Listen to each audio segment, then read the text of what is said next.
Hello, everybody. My name is Benjamin Tuttle, and this is going to be a live stream focusing on how to make a movie using the Unreal Engine. Now, this is for anybody who really wants to learn how to use it. Just it's completely, they just they're fairly excited, and you just want to go ahead and you just don't know where to start. Well, here I am to help. A little introduction. I've been working with the Unreal Engine for about close to 5 years now. I've made a couple movies with it and using iClone and Blender, and I have a Rococo suite as well. But for now, this is just to show you what you can do with the Unreal Engine. If you haven't downloaded yet, you can get it at their main site, completely free. There is some royalties if you make a certain amount. I don't exactly know what. But for now, let's just go ahead and make a movie. Or let's just go and make a project, sorry. And if anybody wants like a tutoring session, I will be opening up some tutoring for anybody who prefers one-on-one courses. If you need help, let me know. I have a Discord, so I'll be opening up a page soon. It's hopefully I'll offer a fair price. But I think the Unreal Engine is a fairly powerful tool. I remember John Favreau explaining like the power of like something like Unreal Engine. You have like this amazing studio, like well, closest studio, like of filmmaking software in your hands that's free to use, and you can do whatever you want, and it's exciting. He mentioned it during the talk 5 years ago, and I think there's quite some truth to it. How far it's gone along. It's up to you. I think we're in fairly exciting times. So if you're interested, let's begin. So here I am in library. I have quite a few. We should be on 5.4.3, and I'm going to press the launch button.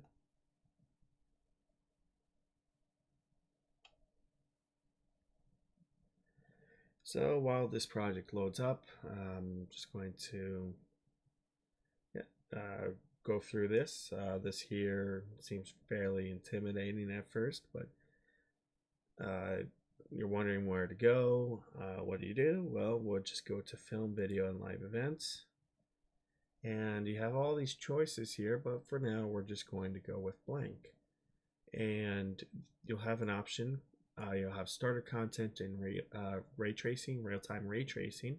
So if you have a 2080 card or a 20 series card and above for anything NVIDIA based, you'll be able to support ray tracing. I think a lot of modern computers do these days. I'm not sure about AMD. So what? Basically, if you don't have no idea what real-time ray tracing it is, I'm going to go, and it's hard for me to to explain. It's like a series of ray lights that hits an object from the camera. It kind of creates it's like a series of rays, but that kind of creates a realistic lighting simulation, but at the cost of memory. So, uh, you know, you get indirect light, reflections, some ambient occlusion, and you get better shadows, but keep in mind it does carry a cost to video memory. So, if you don't have 20 series, you're not going to be able to support it. But anything above, you'll be able to support real-time ray tracing. Yeah. So we'll go through here. I'll just call it my project for now.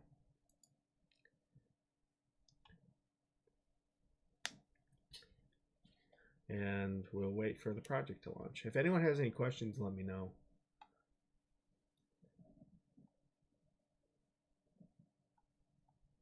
I do have a Discord, so if you're stuck with it, just if you're stuck, You have Discord, let me know. You can join it. I have it down in the description below.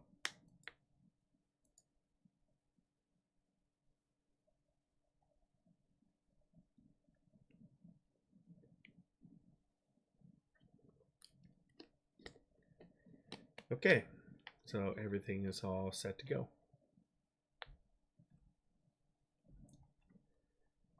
So this here is your content drawer. This is pretty much where you'll have everything here. If you install plugins, or if you put props in, or if you got like sets and something from the UE marketplace, you'll find it here. There's a camera tool that I'll use that's kind of hidden. You have to go and find it, but we're not going to worry about that. We're just going to use the basics. So here, down here, that's your content drawer. This here is where you can enter console commands. That's a little bit more advanced, so we'll deal with that much later on. This here is your outliner. So everything in this level. So this here is a level. So think of a level like a movie set. So that's how I kind of think about it. So everything in this level indicates here, this is your sky and everything. So if you press Control L, you can actually control where your sky, you can control the sky. But personally, I don't like it too much. I don't like working with default lighting in Unreal, like this kind of default light. I think it's a little too harsh. But that's my own personal opinion. So here is a drop-down menu. I mostly focus on the FPS, just in case if we're having issues, I may have to lighten it a bit. And sometimes you're going to have to fight that. Sometimes you're going to run into limitations. So I kind of keep an eye on it. Perspective, I mostly pay attention to default and cinematic. Cinematic is more for the level sequence. Here is where you can see your light. So this is unlit. This is your, you can see a whole bunch of stuff, but we'll just keep it unlit. And then you have show. You can go through a whole bunch of stuff. Personally, I just don't really deal with it here. I just kind of leave it as is. But you can also, you can look up various stuff like motion blur if you want.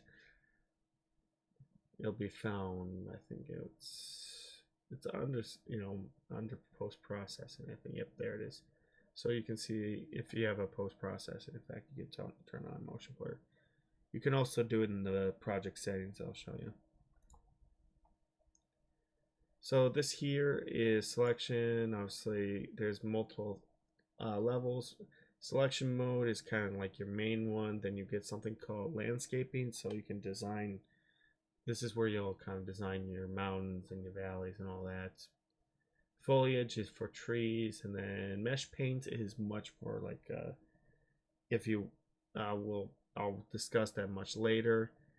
Modeling, I don't deal with modeling very much. Animation is like your control rig, and fracture is more for chaos, which that's a little advanced.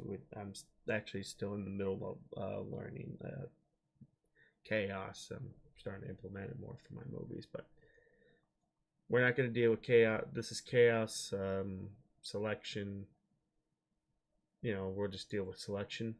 So this here is adding things to your level. This drop-down menu. One of the most important things to have is Quixel Bridge.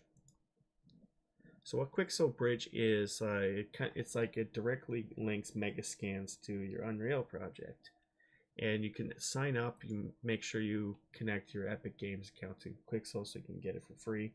Very valuable resource. There's plants and 3D assets and surfaces.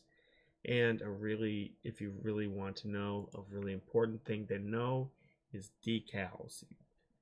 Get used to knowing decals. They are really good for creating sets. So you have all this stuff to work with. Very easy to do. So we'll just, for example, I want to bring in a certain anime. Let's bring in a brick. Let's go with this. Let's go with that here. A brick wall. Medium quality is at 2K. Let's do high quality at 4K. 8K is a little excessive. If you can sport it, you can try, but I personally just go with 4 myself. Just remember video memory. So yeah, I can download it here, and then we go to add.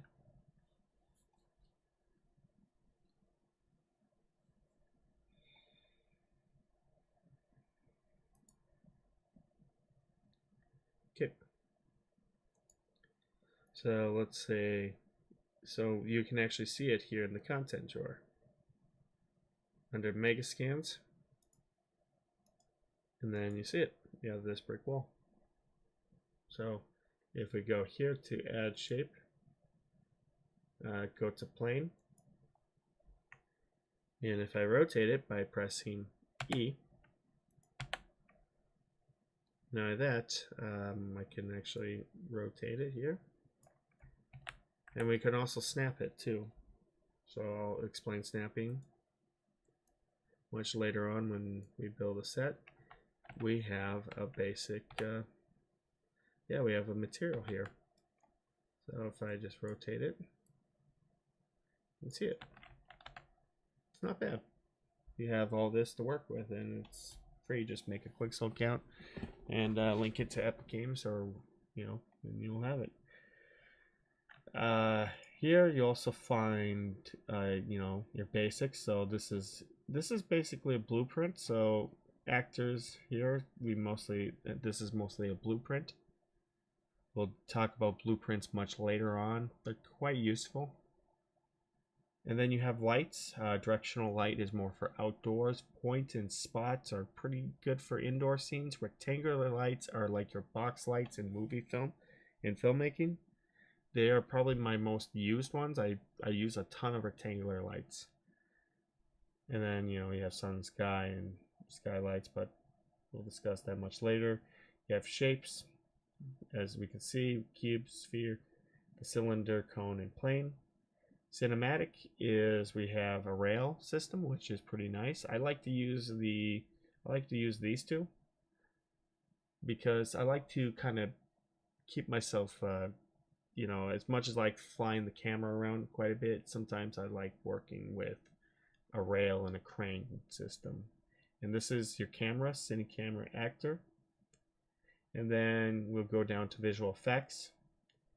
Visual effects here, you can actually kind of mess around here. Obviously, you can add your own sky. This is a post-process volume, so this is more for a visual effect. Like you can add bloom. You can adjust the color. You can desaturate the whole set and do whatever you want, adjust color and everything. Personally, I like doing it with the camera instead of working with a post-process volume, but that's just me. Yeah, then you go through everything here. Pretty much has everything you need. Let's say you have a character with soft cloth. You can actually have something called a wind directional source, so you can have the hair flowing, stuff like that. That's could be pretty useful.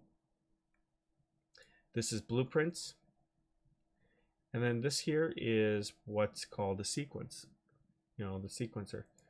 So you can add what's called a level sequence. So let's quickly do that, and I'll kind of break it down. A level sequence. So let's actually make a new folder. Call it sequence. And then I'll just call it main sequence. Or you can, name conventions, it's up to you. Sequence main. And this here is your timeline. So this here is like your foundation for, if you want to make cinematics. This here is your sequencer. This is, just think of it as a timeline. So you can actually add a camera. You can create a new camera here, and it makes a new camera cut. So let's just quickly use this example. And there we go. So we have ourselves a camera. This here is to render, and you can actually open up a couple things as well. You can export, we can trim a bunch of stuff. We can do playback options here. This is also the play button, so if you want to simulate physics, you go through the simulate, and then press the button.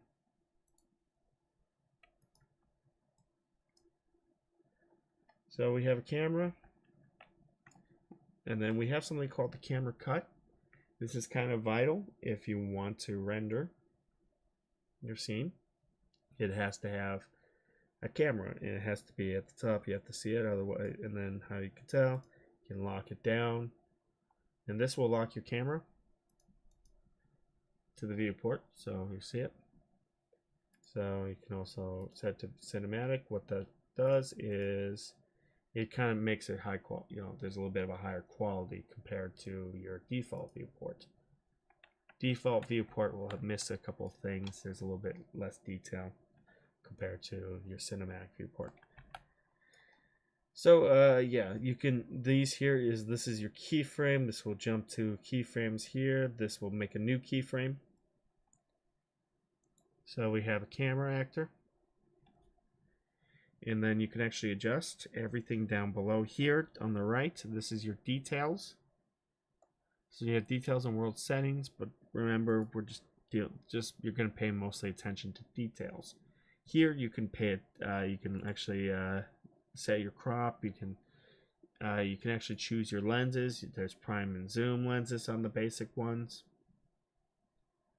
and you also can actually set your focal lengths. You can actually, there's quite that's the nice thing about these kind of cameras. There's quite a lot you can do with it. So I would not leave it just default. I would definitely get to know the Unreal camera.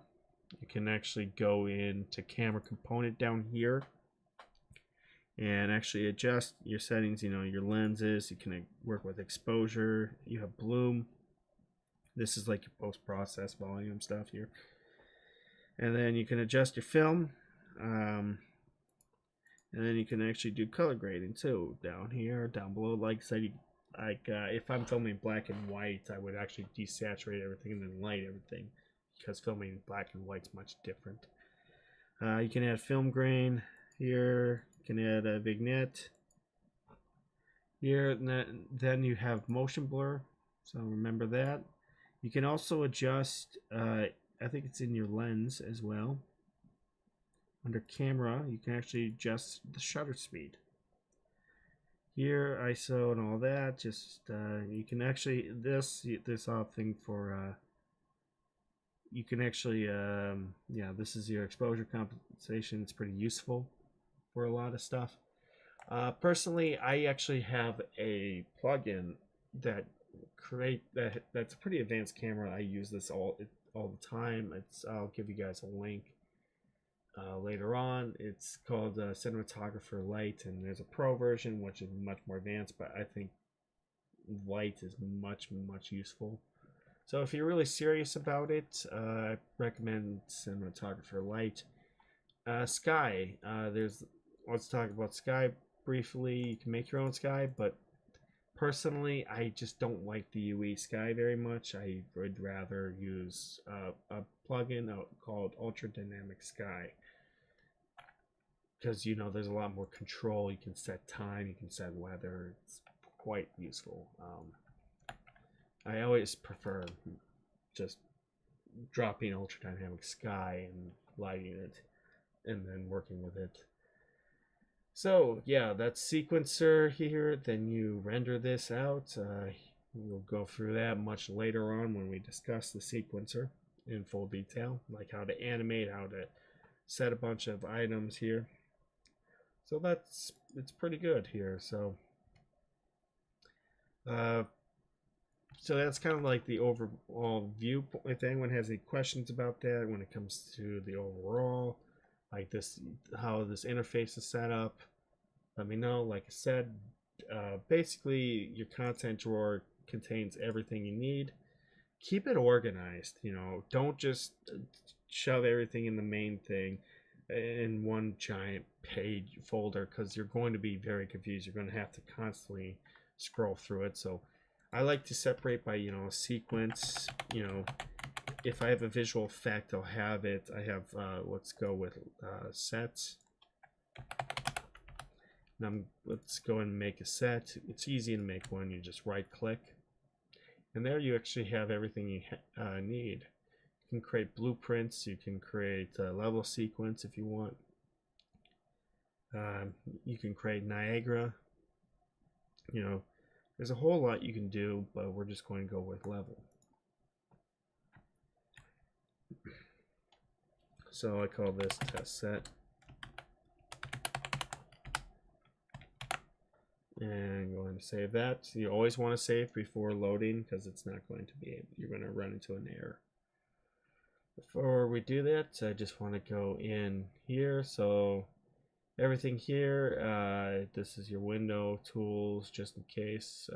I wouldn't worry about build or anything with actors. Just kind of, the one thing I kind of look at is file and then edit. And then sometimes here, if I need to go to something in the take recorder or anything like that, there's light mixer too, if you just don't want to do ultra dynamic sky. So let's just go to edit, and then there's two things to pay attention to called project settings, and then so project settings is everything you need to know about adjusting. This seems pretty intimidating at first, not going to lie, but there's a couple things we can look at. Stuff like this is quite something, I'll be honest. It's quite a lot, but for now you want to go all the way down. You can actually do animation, make sure it's okay, yada yada yada, yep. Cinematic camera, you can actually adjust your camera if you wanted to be a certain way. Pretty useful if you want, if you have a single camera you want to work with. But for now, we just need to deal with rendering. So rendering is quite interesting. A couple things we need to do. Virtual texture support, you can turn that on, but keep that in mind. There's just in case if you want to do something called runtime virtual RVTs, that's more for like stuff blending into the landscape. You'll need to have that on. So yeah. But for now, I'm just gonna leave it off. Lumen, that's obviously Unreal's global illumination system. Then for Lumen, use hardware ray tracing when available. Gonna turn that on. You could turn this on. Usually I just kind of leave it as is unless I really need to. The other one is support. And then under hardware ray tracing, ray trace shadows, I'm going to check that. Generate mesh distance fields, that's quite important. Make sure that's on. It's usually on. Allow static lighting. So what this is going to do is, well, you want to have that unselected because you want to work with ambient occlusion. So if you want to do that, you have to have the allowed static lighting to be turned off. Separate translucency.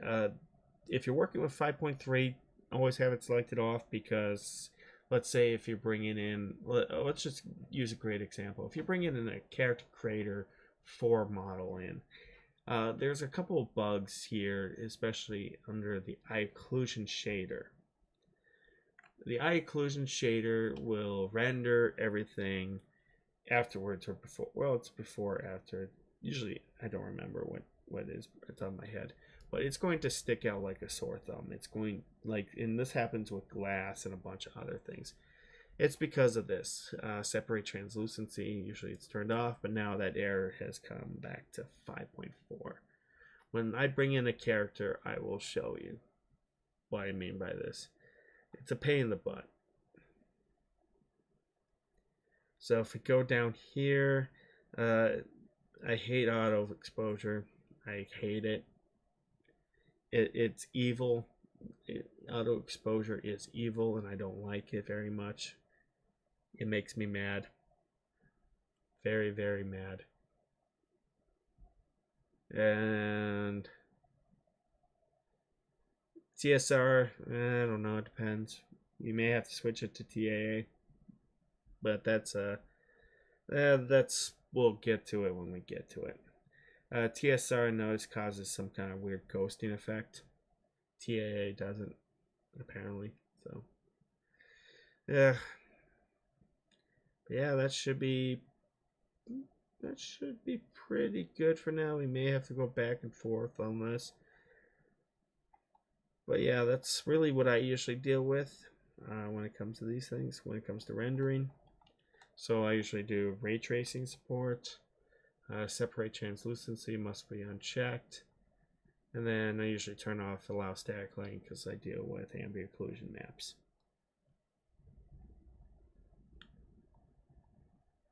And now I have to restart, so there we go. Yeah, sure.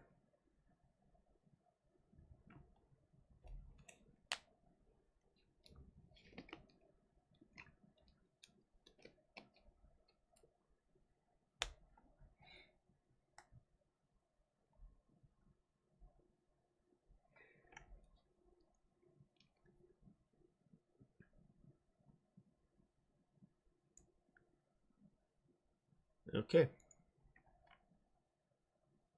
So everything seems to be okay and happy. Perfect. All right. So there's a couple of things. Let's say you installed some plugins.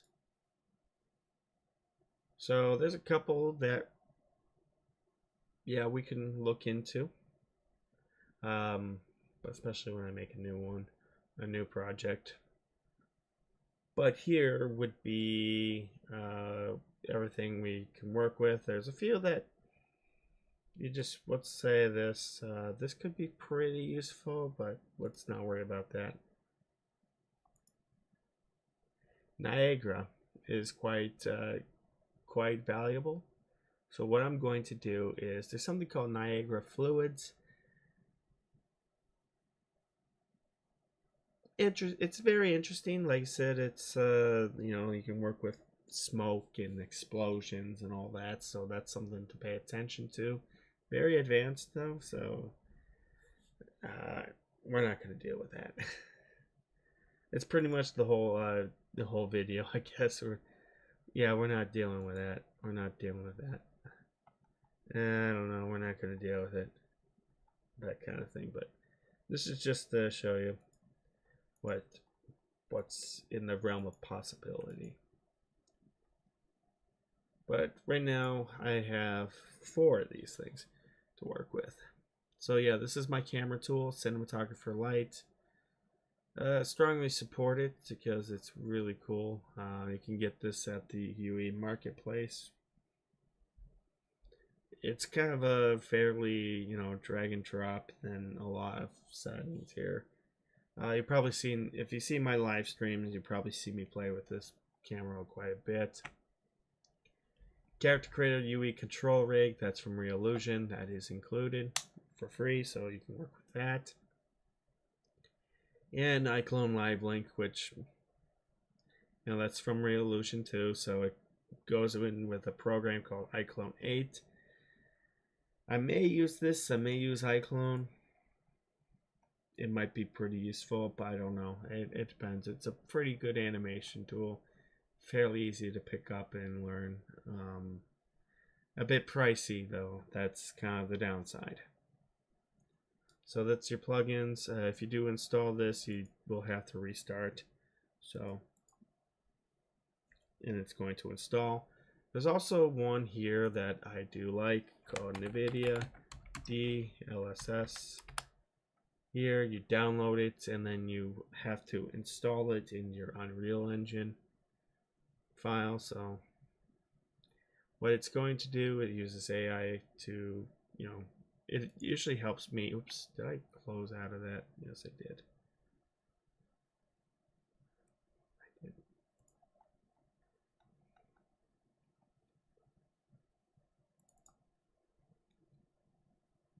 So yeah, it just helps me like render in 4K. It's pretty useful, especially if you have a card. I would recommend getting DLSS.